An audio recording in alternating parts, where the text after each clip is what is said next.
we go forward with the trial on Wednesday. I need you in your trial clothes, okay? Dress for trial on Wednesday. We're going to have jurors here Wednesday. As to count 1, tampering with a witness in a capital felony, and count 7, unlawful use of a two-way communication device, how are you going to plead, sir? Guilty, not guilty, or no contest? There'd been a whole bunch of speculation going around it in Reddit. There'd been rumors of this plea being offered to him. This was 4 days ago. It says YNW Bortlen facing 5 life sentences.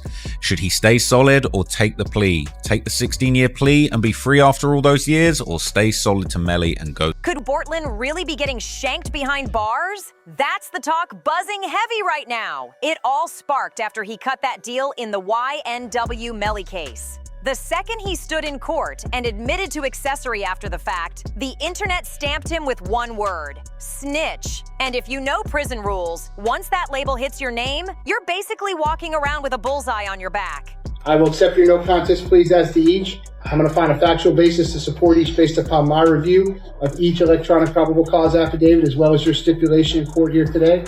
I'm going to further find that you have freely, voluntarily, and intelligently waived your rights, that you have knowingly entered each plea with the advice of competent counsel, who you've told me that you are satisfied with, that you understand the nature of the charges and the consequences of the plea. On paper, Bortlen might have dodged a life sentence, but inside, that same move could cost him everything. Word is he already got pressed in his cell, caught slipping by people who don't care whether his deal required testifying or not. But here's how it's very, very bad for Melly. Bortlen's lawyer talked to the media after the plea and said, quote unquote, he will testify in Melly's trial and be asked a couple questions. In prison, a plea means you talked. And once you're seen as a rat, there's no walking it back. But it gets crazier.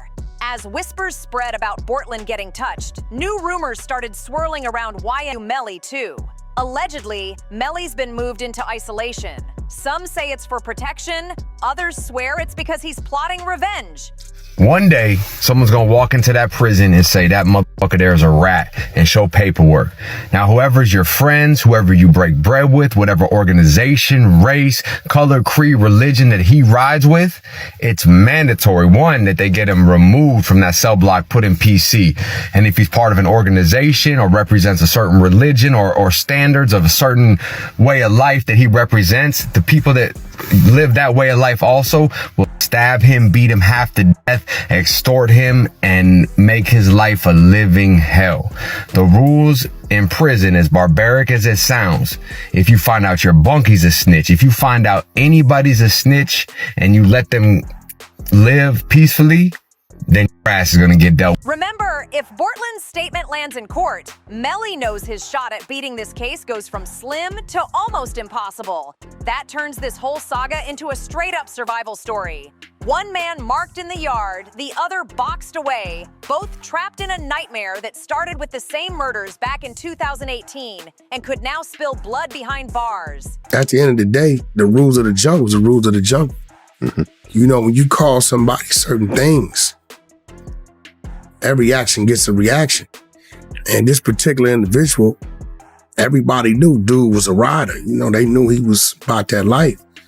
You know, you can't call a dude a snitch in his face and expect him not to respond. Now, I think Nipsey might have been upset about something else, because it really don't seem like him just to do that, but he did that. And it's no shock. It's like everybody's like, oh, what happened? You know what happened a million times. Dude called him a snitch. He came back, he killed him. And here's the real turning point. On August 2nd, YNW Bortlen stepped into that courtroom with 2 first-degree murder charges weighing on his shoulders. If he rolled the dice at trial, he was facing life without parole. No way out, no second chance. So what did he do? He flipped the script and took a deal. Instead of gambling with a jury, he pled no contest to lesser charges. Witness tampering, accessory after the fact, and using a communication device. Those charges were the trade-off in Bortlen's deal. That bargain chopped his time down to 10 years in prison, followed by 6 years probation. And since he's already clocked 6 years behind bars, he could technically be walking free by his early 40s. Smoke the wood to the duck. Smoke the wood to the duck, you know? It can happen to you. You could die.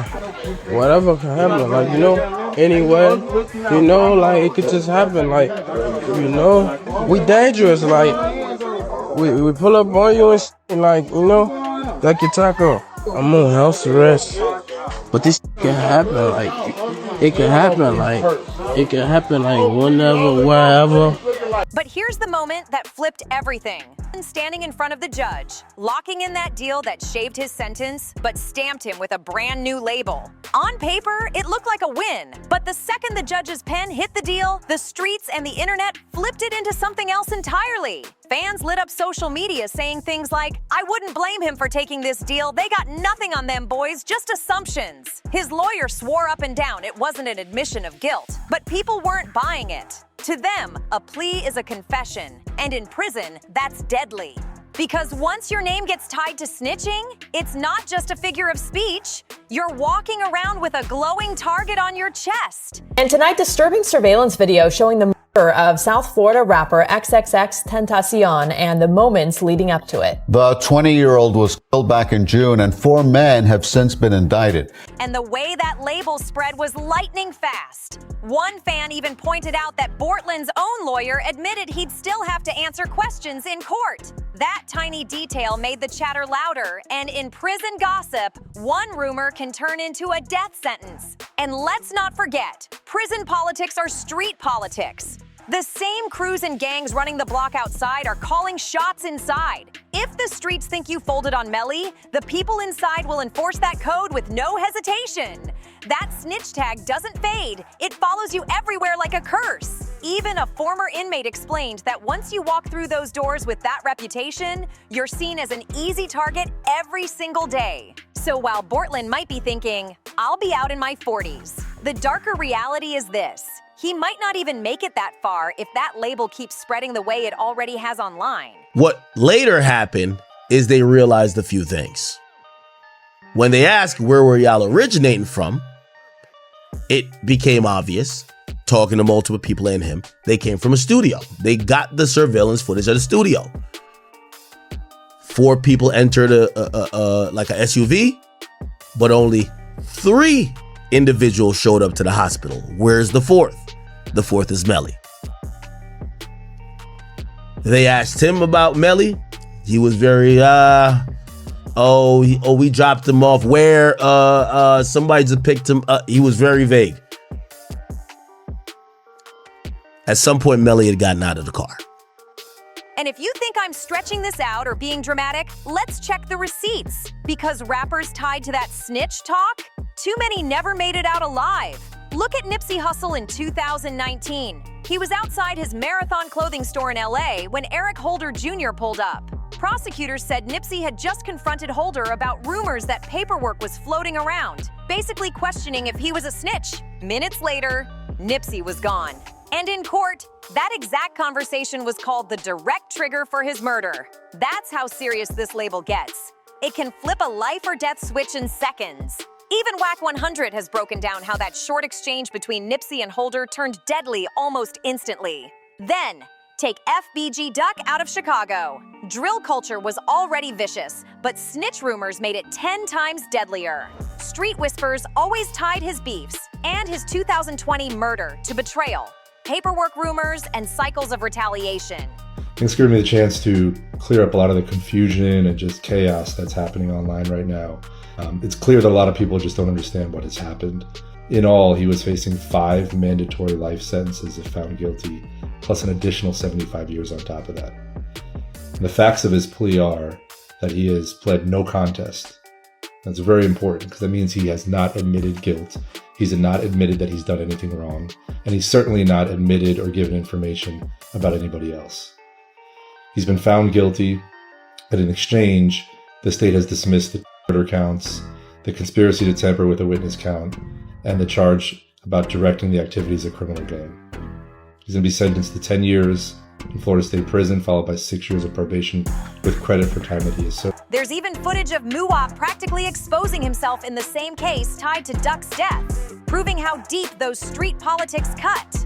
And don't forget XXXTentacion in 2018. On the surface, it looked like a robbery. But even in his case, the paranoia about snitch labels still came up later. One of the men indicted admitted he was terrified of being seen as a snitch once he hit prison. That fear alone shows how toxic and dangerous this culture really is. It eats people alive before they even hit trial. Now here's where things get even uglier.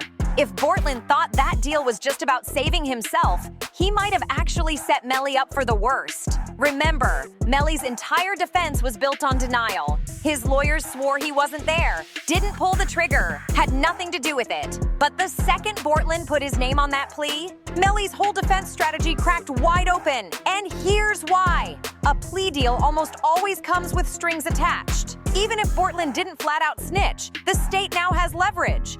They can drag him in for sworn statements, they can call him to testify, and they can spin his so-called cooperation into proof that Melly's story doesn't hold water. And if that happens, Melly's chances don't just shrink, they disappear completely. Even DJ Academics broke it down himself, saying the second that deal was signed, Melly's freedom basically slipped away. Meanwhile, while the internet is roasting Bortlen, the real storm is happening around Melly. Guards didn't waste a second keeping him in general population. They snatched him up and threw him straight into isolation. On paper, it looks like protective custody because he's high profile. Any drama tied to his name could spark fights instantly. But insiders are whispering a whole different story, that Melly wasn't moved for his safety. He was moved because he's out for blood. And honestly, it adds up. His defense was already hanging by a thread. And the second Bortlen cut that deal, everything flipped upside down. If prosecutors decide to call Bortlen in for statements, that's all they need to rip Melly's "I wasn't there" defense to shreds. Once that happens, he's not just looking at more time. He's staring down life without parole. That's why people close to the case believe isolation wasn't about shielding him. It was about preventing him from making a move himself. And here's the detail most people missed. While everybody was busy clowning Bortlen as a snitch, that plea deal came with hidden strings. One of them? He's locked into what's called a proffer. In plain words, that's a sworn sit-down with prosecutors where he has to lay out his side of the story. His lawyer tried to dress it up, saying it was no contest, not an admission of guilt, and claiming he doesn't have to testify against Melly. But let's be real, a sworn statement is still a loaded weapon. Even Bortlen's own lawyer tried to spin it, explaining why people shouldn't call it snitching, but that doesn't erase the reality. Because even if Bortlen never steps foot on the witness stand, the state can still wave that paper in court like a smoking gun. They don't need him pointing fingers in person. His words on file are enough. And that alone can shatter Melly's whole defense strategy. Remember, Melly's case was built on denial. I wasn't there, they can't prove it. But now, with Bortlen's proffer locked in the prosecutor's folder, the state doesn't need a confession. They've already got something they can twist into proof. That's why so many are saying Bortlen didn't just save himself. He basically signed Melly's life sentence. Because once that proffer gets dragged into the courtroom, it won't just be prosecutors branding Melly guilty, the streets will too. And once the streets see it, the Brothers for Life image collapses into every man for himself. Instead of unity, it looks like betrayal. And betrayal behind bars is a deadly game. Now Melly's boxed in on all sides, the courtroom waiting to bury him in life without parole, and the prison walls closing in with enemies on every tier. And if these rumors about retaliation and isolation are even half true, this won't end in paperwork. It'll end in blood. So what do you think? Did Bortlen just hand Melly over to the system, or is he only fighting to survive himself? Drop your thoughts in the comments, hit that like button, share this video, and make sure you subscribe for more. I'll catch you in the next one.